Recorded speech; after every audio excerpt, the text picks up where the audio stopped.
பஞ்சாப் மாநிலத்தின் முதல்வர் பகவந்த் மான் சர்ச்சையில் சிக்கிக் கொள்வதற்கு பெயர் போனவர் என்றே சொல்லலாம்.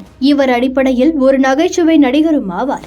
ஆம் ஆத்மி கட்சியை சேர்ந்த இவர் இதுவரை பலவிதமான சர்ச்சைகளில் சிக்கியுள்ளார்.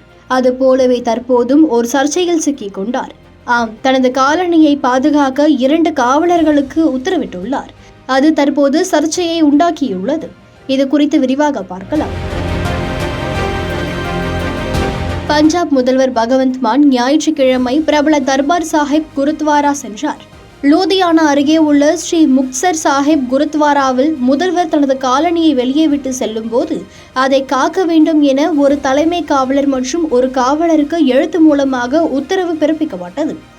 இந்நிலையில் பாஜக தலைவர்கள் குருத்வாராவில் ஏற்கனவே காலணிகளை பத்திரமாக வைக்க ஏற்பாடுகள் செய்யப்பட்டுள்ளது. ஆனாலும் 2 காவலர்களை எதற்காக இந்த பணியில் ஈடுபடுத்த வேண்டும் என கேள்வி எழுப்பியுள்ளனர்.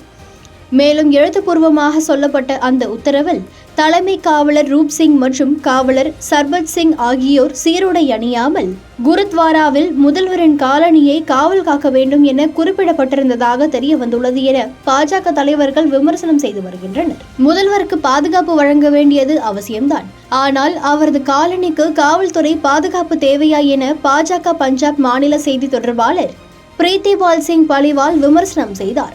மேலும் சாதாரண மனிதர்களின் கட்சி என்று தன்னை விவரிக்கும் ஆம் ஆத்மி கட்சியின் முதல்வர் காவல்துறையை கேலி கூத்தாக்குகிறார் என நையாண்டி செய்து வருகிறார்.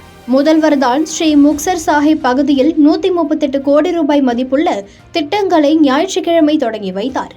அப்போது அவர் குருத்வாரா செல்ல செய்யப்பட்ட பாதுகாப்பு ஏற்பாடுகளின் ஒரு பகுதியாக ஒரு தலைமை காவலர் மற்றும் ஒரு காவலர் நியமிக்கப்பட்டார். அதில் அவர்கள் இருவரும் காலணியையும் பாதுகாக்க வேண்டும் என்று காவல்துறை உத்தரவிட்டது என மாவட்ட அதிகாரிகள் தெரிவித்தனர்.